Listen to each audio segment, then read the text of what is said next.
Welcome to the European Respiratory Journal podcast. My name is James Chalmers. I'm the Deputy Chief Editor of the journal. And we have a podcast this month on the very interesting topic of nontuberculous mycobacterial lung diseases. In the journal this month, we have 7 articles spread between editorials, original research, reviews, and research letters on the topic of this emerging infectious problem. I'm joined by 2 experts in NTM lung disease clinical care and research. So thank you for joining us, gentlemen. If you quickly introduce yourselves. Sure, I'm Michael Loebinger. I'm a respiratory clinician and work at the Brompton Hospital in the UK. I'm Jakko van Ingen. I'm a consultant clinical microbiologist working out of the Radboud University Medical Center in Nijmegen, the Netherlands. So great that you could join us this month. We're going to get right into discussing some of the content in this month's journal. Michael, you've published an authoritative review article this month on the topic of NTM. We're seeing an increase in NTM research, and so linked to that and your review, why do you think an NTM state-of-the-art review is timely at the moment? So thanks, James. There certainly is increased interest in this topic over the last few years. I think some of this has been stimulated by the appreciation that there's an increased incidence and prevalence of NTM cultures, and so clinicians and scientists are seeing a lot more of it. And this has been reflected in publications from throughout the world, and they've demonstrated increases of incidence between 3 and 8% per year, and period prevalences in certain groups of patients that have been put a lot higher, and almost 100 per 100,000. And we've seen that here as well in our centre, and as I say, in many centres around the world. So firstly, there's a lot more appreciation of the issues, and this has been reflected in the development of guidelines, which have also highlighted the evidence and the gaps. And despite the fact that the clinical issue is still growing, there's still really significant unanswered questions. Why people get NTM, why people progress while others remain stable, when to treat, what to treat with, how long to treat for, and there's a significant unmet need in the condition. So it really is an area of increasing importance with relatively poor evidence base, meaning it's quite ripe for research. In answer to your question about the review, so this state-of-the-art review is timely because work is starting to be done in some of these areas. The first multinational randomized controlled trial of treatment for NTM has led to the first licensed product in the condition. There's also been some new work on methods of the spread of NTM, a few papers looking for host factors leading to NTM susceptibility, new TM guidelines, and the state-of-the-art review in this journal issue discusses all of these areas, but really highlights some of the work still to be done. And Jakko, this condition is often top of the list when we ask clinicians what are the problems they find most difficult in clinical practice. So maybe you want to comment a bit on the clinical challenge. Sure, thank you.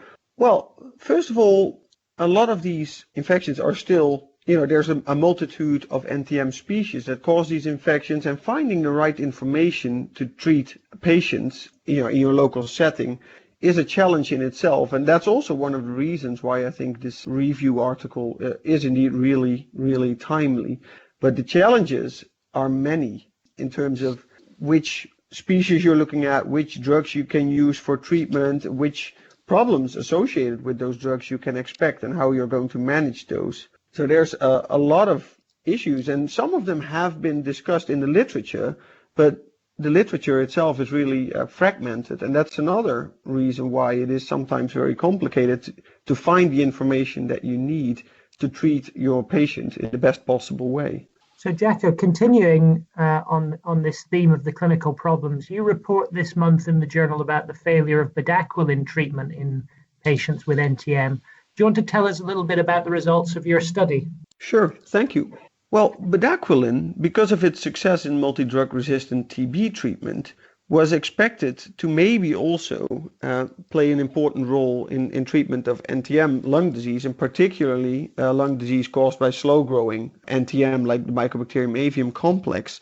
Yet what we have seen, and what some others have recorded before our single case report, is that treatment with bedaquiline does not have very good outcomes yet I think the main issues that we're facing is that bedaquiline is typically used in patients who have already been treated. Some of them have been treated for many years with what we would call first-line regimens. So maybe the drug could work, but it should be used as a first-line agent rather than in patients who have already been treated for months to years without any success. The other thing is that I'm still not sure whether the dose that we use in MDR-TB treatment is actually also the right dose to use in treatment of disease caused by NTM, because the NTM in general are less susceptible to this agent than TB.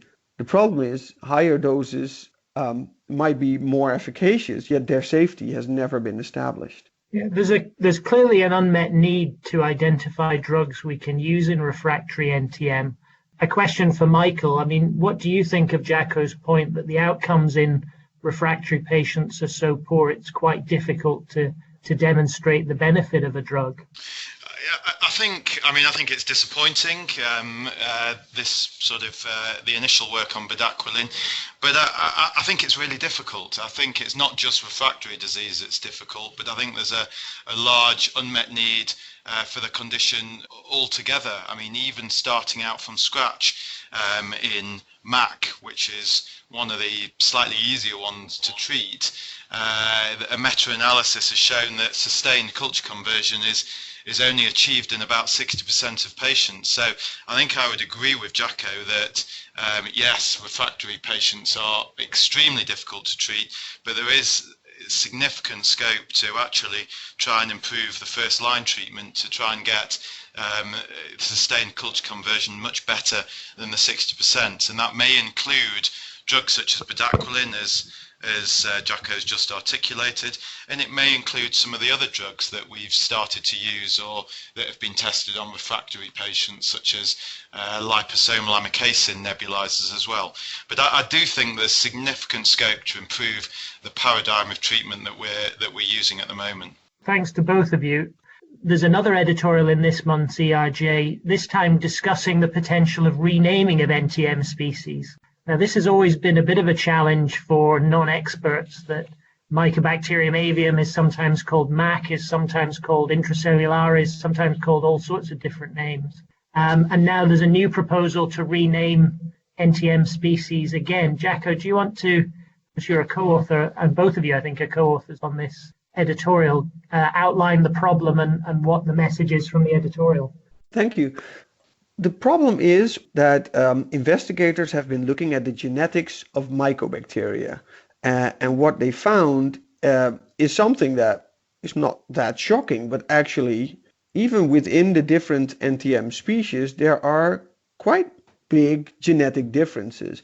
And if you then look at that, you find that they are really, they form 4 separate groupings within this family of bacteria that we call mycobacteria. So the proposal by the Canadian group that found this is to give those 4 large groups all distinct names. So what we now label mycobacteria would then be called mycobacteria or mycolichi bacteria or mycoli bacteria. So species, I mean, it's already complicated. We have over 170 recognized species. So that's complicated to grasp. And then some of them would get a different family name. So they would no longer be mycobacteria, but for example, be labeled mycolichi bacterium abscesses. So that is very confusing for clinicians, because on your lab reports, you might suddenly see these completely different names. You might not even recognize that they are what you would formally call NTM or MAC. The other thing is it's also very confusing for people like me who are more based in the laboratory, who are now faced, if we find a gene sequence of a mycobacterium, we compare it to databases to give the best possible identification, and then the database tells us it's a mycolichibacter.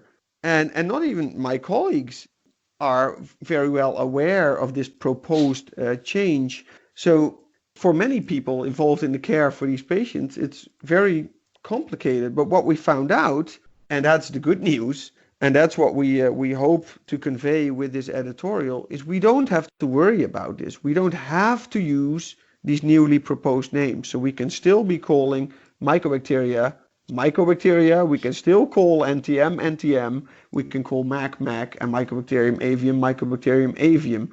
So that is, I think, the message of the editorial. Yes, there are new names, and no, you shouldn't worry about them, and you don't have to see them on your lab reports.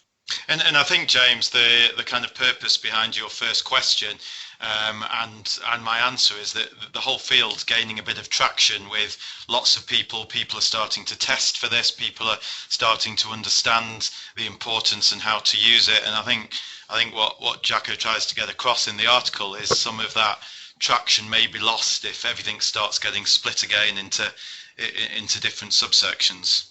Yeah, so clinicians who are just getting to grips with this, we don't want to make it more and more complicated so that it doesn't become accessible as a specialty. Yeah, so keep it simple and do the simple things well. So thank you both for joining us. Thank you for your great contribution to this month's ERJ. We hope that the listeners have found this interesting, and we hope you enjoy the articles that are focusing on NTM in the journal this month. We'll be back again next month with a different topic for the ERJ podcast. With huge thanks to Jakko and Michael. We look forward to your feedback on this month's ERJ. Thank you very much. Thank you very much.